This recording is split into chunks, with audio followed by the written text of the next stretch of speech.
Good morning.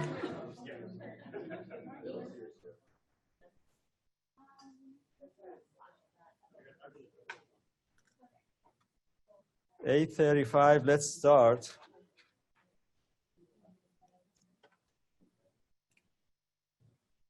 Thank you very much for showing up here. And we have 80 connections online right now too, and it's increasing.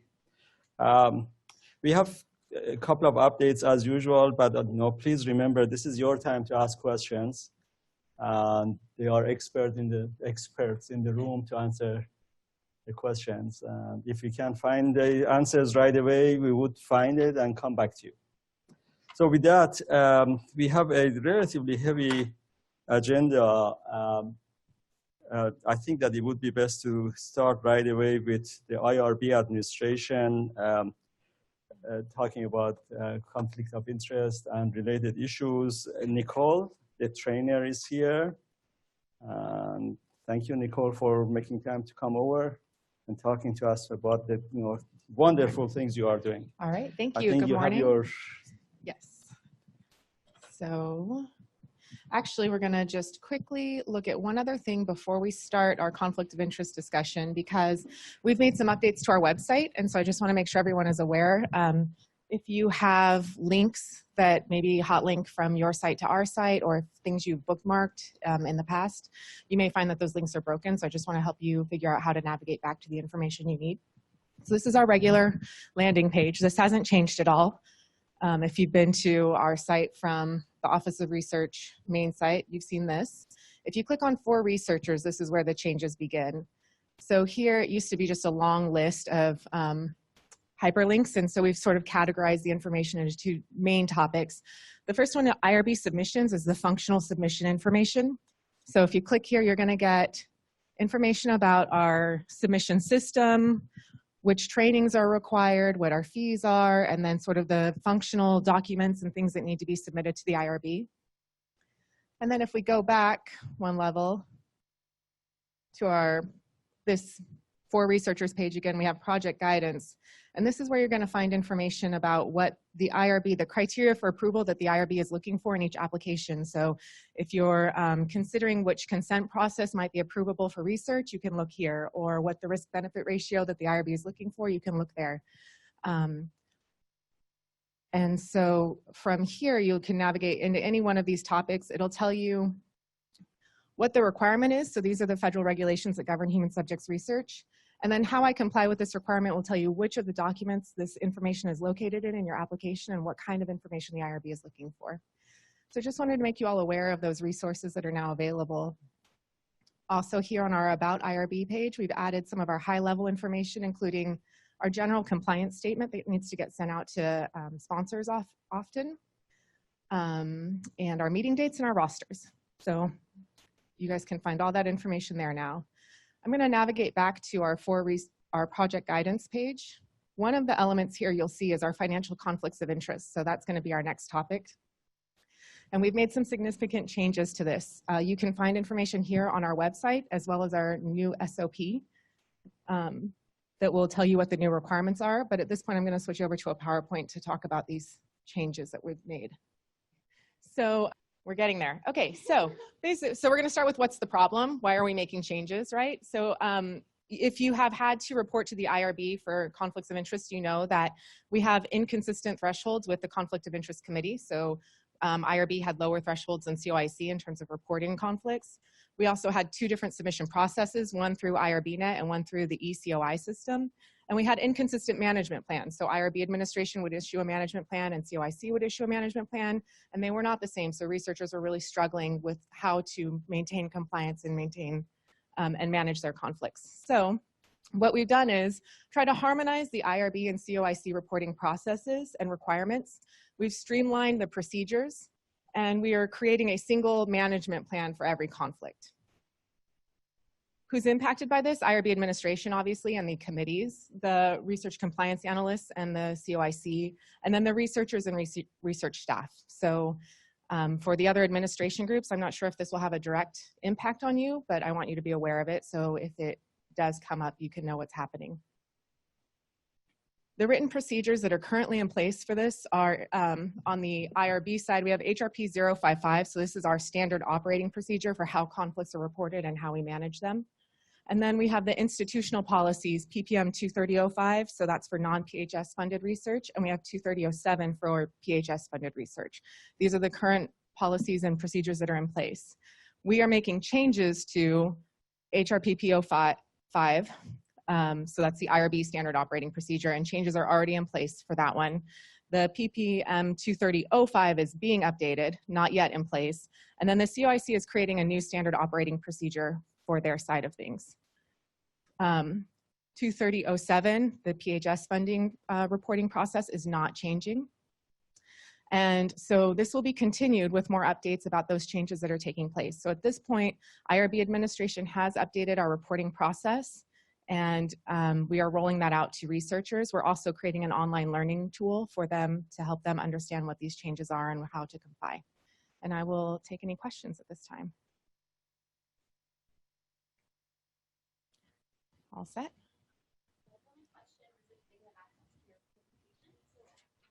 Absolutely. Okay, thank you. Nothing else? There has to be more questions. Okay.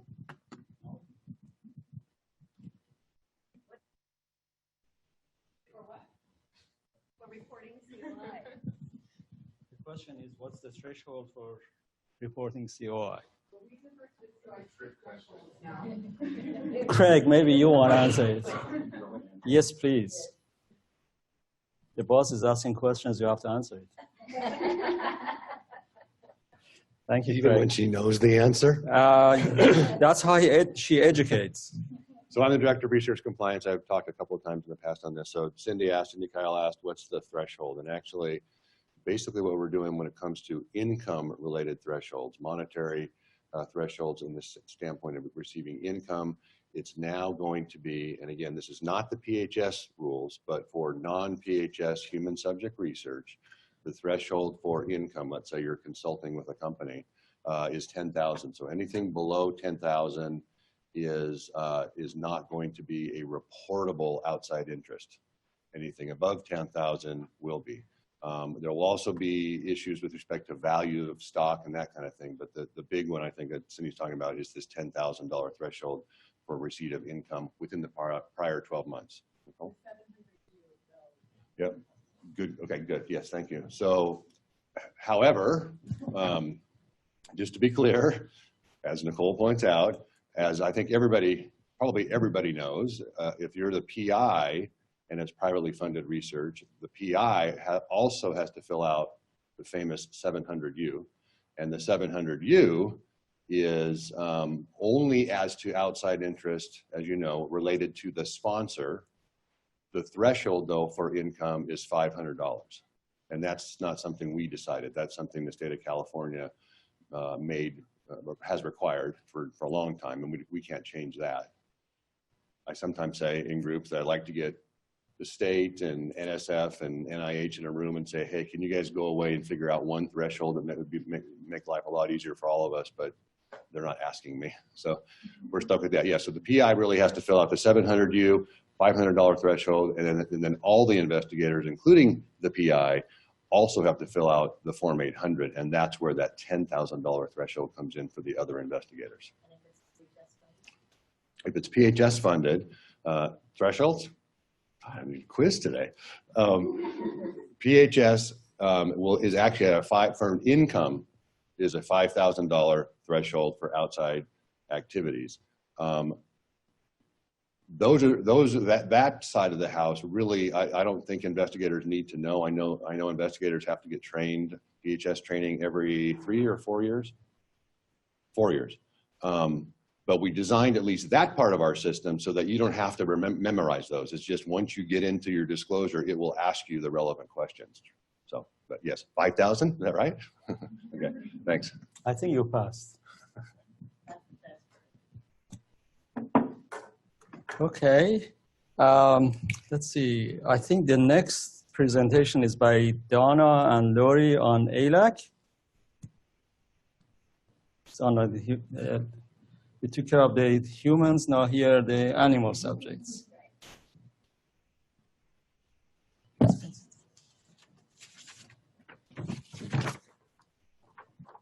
Good morning, everyone. So Lori and I are here to remind you about ALAC next week. Hopefully this is not a surprise. Hopefully those of you who need to know about it are thinking, oh my God, it's like a UC Path reminder again. Hopefully none of this is new news, but we want to just give you a brief reminder and give you some resources if you have any questions. If for some reason you're listening out there and your PI didn't communicate information to you and you need some additional information, please contact the IACUC office this week. So, thank you. Oops, what am I pushing here?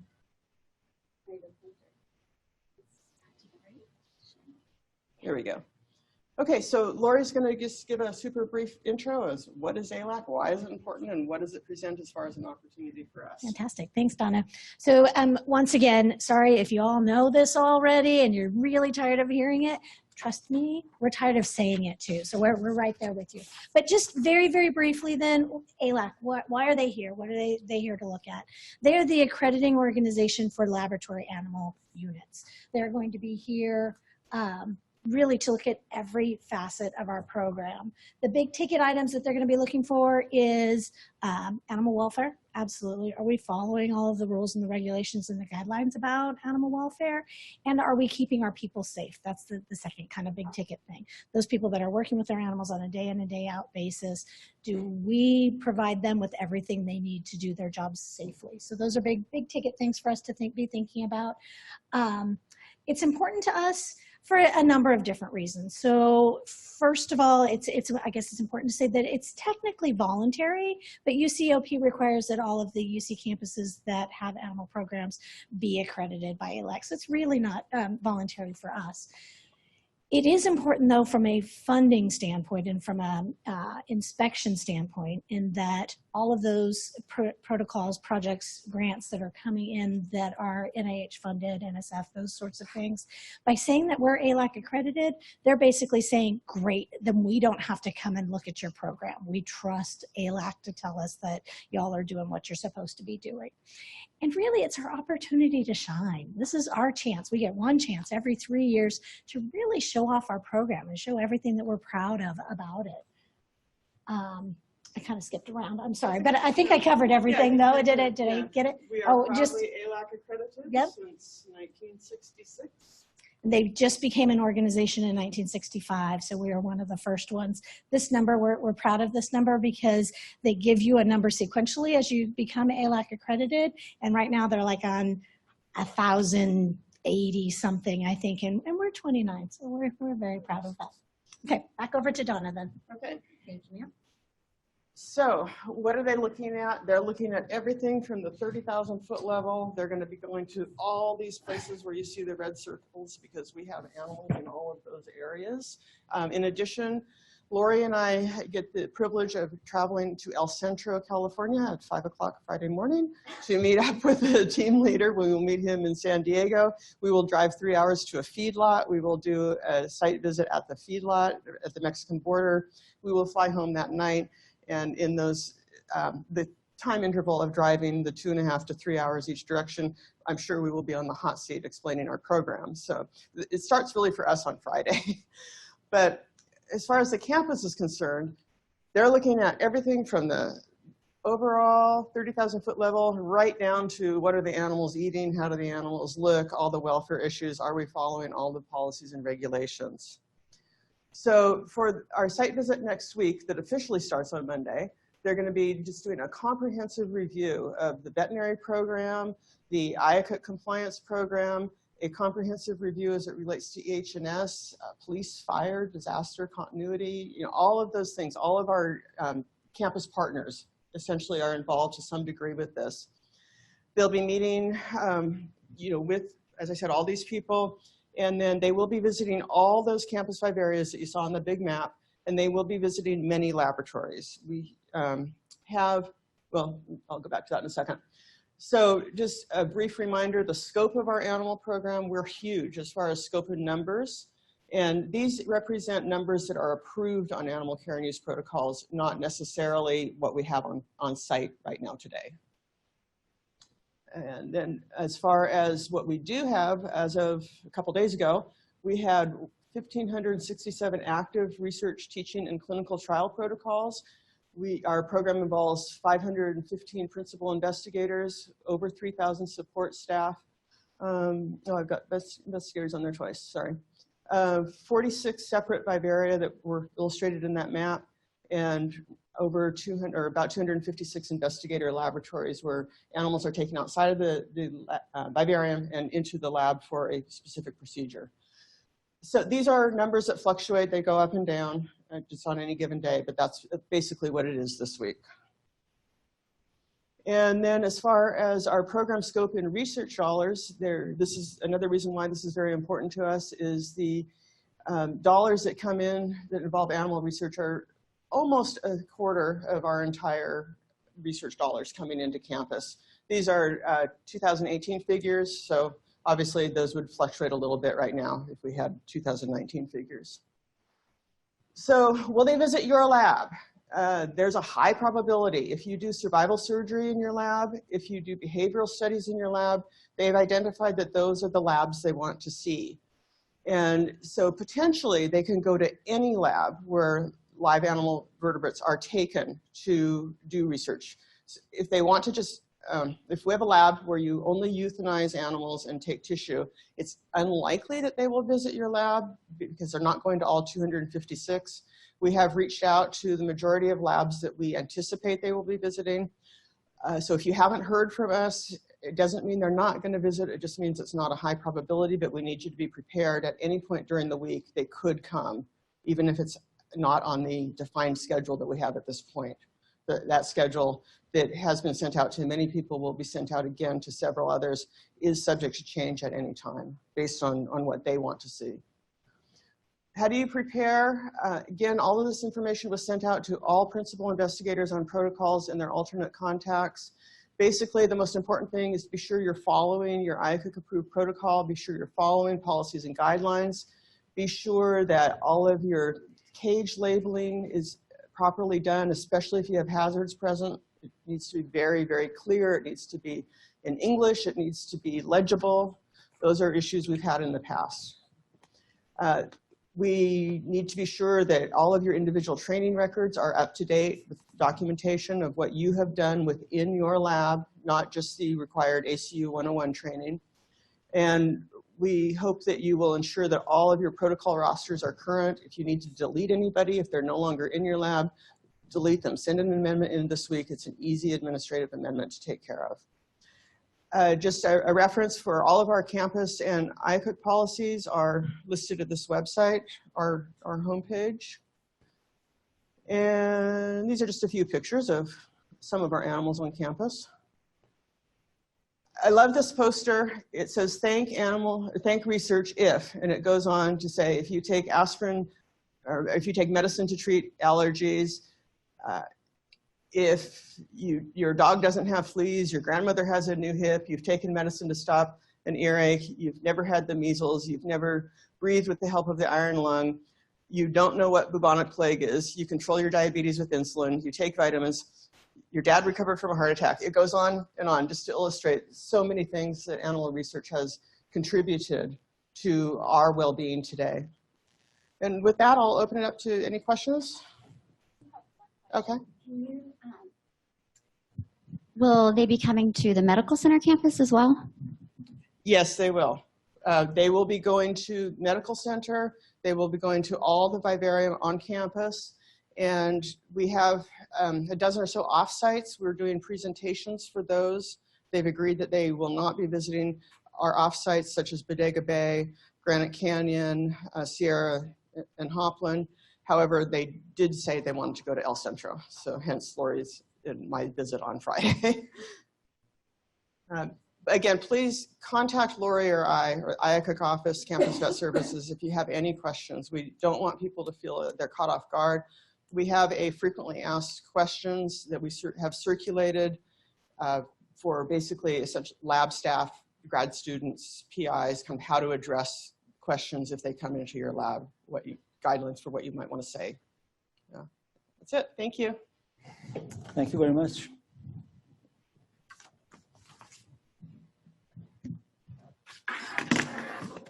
Cindy, do you have any updates that you want to say anything, or? I think so, huh? So to talk about some things that are going to be happening in the future, so it's not out there yet, but just so that you have it on your radar. There's been a lot of questions about the topic of foreign influence, and I know we've discussed it here at our forums before, but we have teamed up with Academic Affairs, the Faculty Senate, Legal Counsel, Office of Research, obviously, and we are working to come up with one location for information about foreign influence. So hopefully within the next month, we'll be launching a new website. It'll be linked to Office of Research, but all those other units I just mentioned will also link to that information. And we will be sending that out on the Faculty Senate's listserv so that all of the faculty will be able to obtain that. I know I've been asked before in this forum, mostly we have department administration that watch the forum, and how are we get this information out to the faculty? And so that's underway. We have a communication plan we'll be working on. A website will be launched, and then those emails will be going out on those listservs.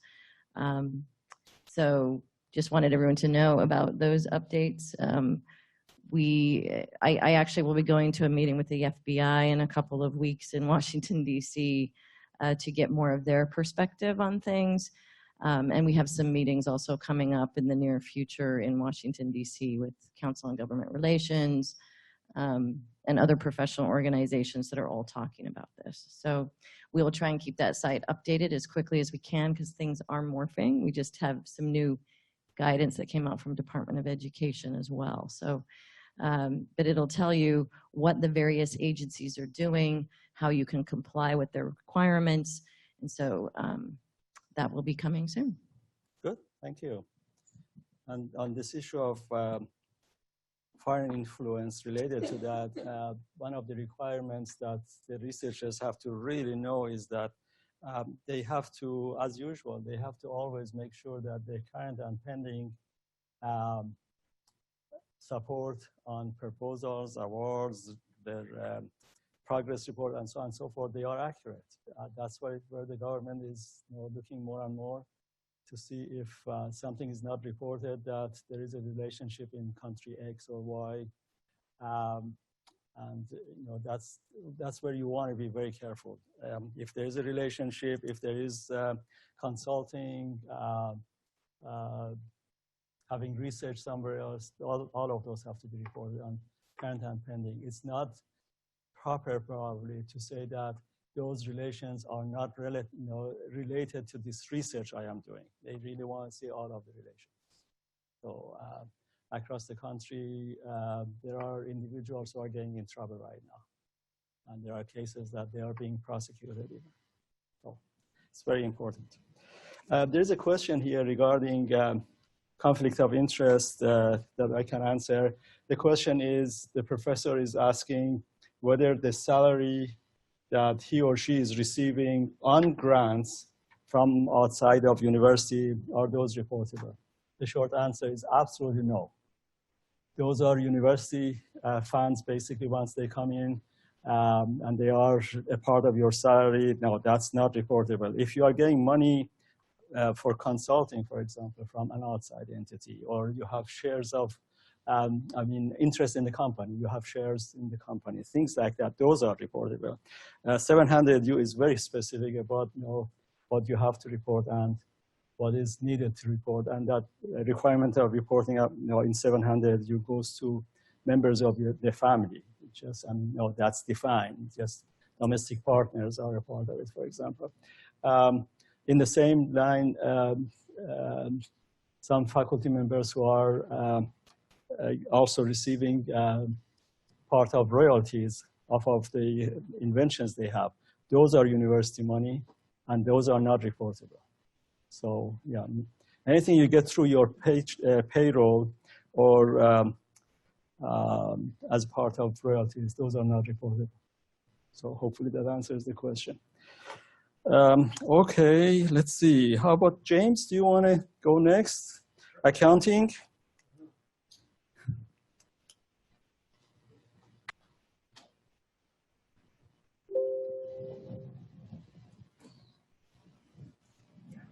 All right. Good morning. I wanted to go through some information related to our effort reporting cycle that we're going through right now and changes going forward. As you know, effort reporting is a process that we go on an annual basis. It was required by OMB Circular 821 that was very prescriptive in telling us how we needed to account for and certify that effort was performed on various federal projects. But you may recall about 5 years ago, Uniform Guidance came out, and Uniform Guidance removed those explicit instructions. Prescriptive language was taken away, and they made it more that you had to have controls to ensure that salaries were being charged correctly. So where we are now is thinking we have UC Path, might be the next slide. We have UC Path that's just hitting, right now, and we've decided this is a great opportunity for us to go a different route than our effort reporting processes we've been doing for years and years. So we are discontinuing effort reporting after this cycle. I'll go into little details there. And we are developing a new tool, a new process that will hopefully be more meaningful to PIs that are looking at the information. Currently, we don't have a lot of confidence that the PIs find a lot of value in the existing effort reporting process. So we want to make it more useful, hopefully make it useful on an ongoing basis. We will be looking for verification still on an annual basis, on a project basis, but it will be a tool that will be available throughout the year so they could see on a monthly basis if they wished how things were going. But when we get to the end of a project year, that's where we'd be asking for them to really go in and say, yes, this is, I'm verifying this information. Again, project-based. So currently with effort reporting, right, there's an effort report for each individual employee. In the new approach, we will be grouping all of the employees on a given project onto one report. So it should really cut down on the overall volume of certifications that are being required. And then, well, okay, I got ahead of myself. But again, kind of on a project basis. So it would be thinking about it on an annual basis for a given project. So it would be rolling throughout the year. It could be reports due any given month. Okay, so we're thinking we're going to have this rolling out in the winter quarter because there will be a little bit of a lag between our final effort reporting process, which we're kind of kicking off right now, trying to get the information there for fall. There'll be a few months, probably we'll need to go back and catch up, but then we'll have it rolling. Okay, similar, we have to nail down some of the some open questions, but probably 30, 45 days faculty will be given to complete those verifications. And then here's what we're doing for this year. So we are just going to UC Path right now, as someone alluded to, getting sick of hearing that, I'm sure. But the October 18 to September 19th effort report will be the final effort report. It's going to be, recognize that it's only PPS data that will be in effort reporting. UC Path data, which was starting like right now, middle of September, that will be then picked up in the new replacement process. So the effort reports, even though we are saying they're going through September of 19, it's really through September 7th of 19 with a few months that would fall into the other process, just the way the cutoffs work. So what we're doing is we're going to be a little bit ahead of the game internally within contracts and grants accounting as far as getting the reports generated. That's going to allow us to do some additional work and kind of take our time a little bit more than in the past where it's been a real scramble to get it all pulled together in time to release by the middle of November. But those reports are not ready for you to look at until we tell you they're ready to look at. So don't pop into the effort reporting system and see that there's a bunch of reports for the 18-19 cycle available and sitting there and start working on them, because we might have additional data that's still coming through and we'll be updating them, and then you'll have to go back to scratch. So we will let you know, early, November, I don't have the exact date, but pretty much the same cycle as normal. November 10th or so, you'd get a notification that the effort reports are available for you to go in and look at, review, do whatever you're doing in advance of us letting the PIs know that they're ready for certification on November 15th. Does it make sense? And same due date, January 28th. And do we have any questions? I saw some coming in. So we repeat it from you. Will the new report be federal funds only or also to state foundation?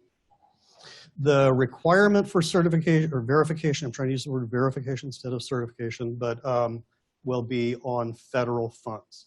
The tool will be, the current thinking is we'll have that tool available for all fund sources, but the required verification will be limited to the federal and flow through.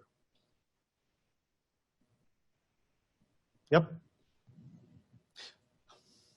I presented this at the School of Medicine yesterday, and there was one hallelujah I got. I didn't, Okay, hallelujah. All right. Email me if you have any questions that come up. Thanks. Thank you very much. How about that one? You Oh, you want can this? take that one, yes. We might have more. Let's see, Kelly. Proposals from sponsored programs. Kelly Gilmore, Associate Director.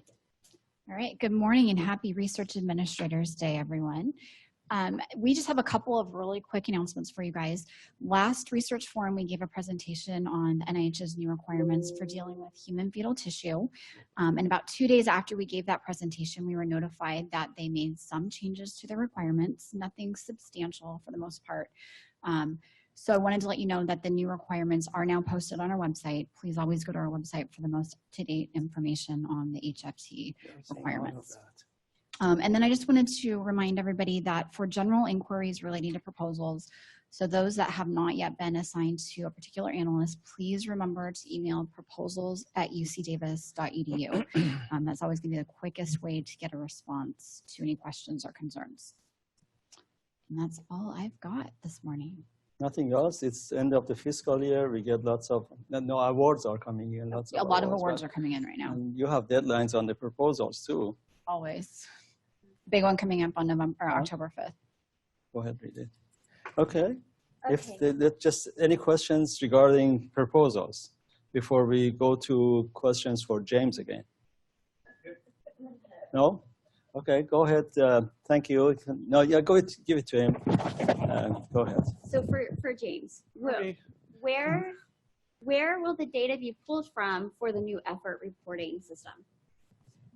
The data will be UC Path data. So it's still salary information that we're pulling. We're deciding what all will be included. Effectively, it'll just be the new payroll system instead of the old payroll system. That's it?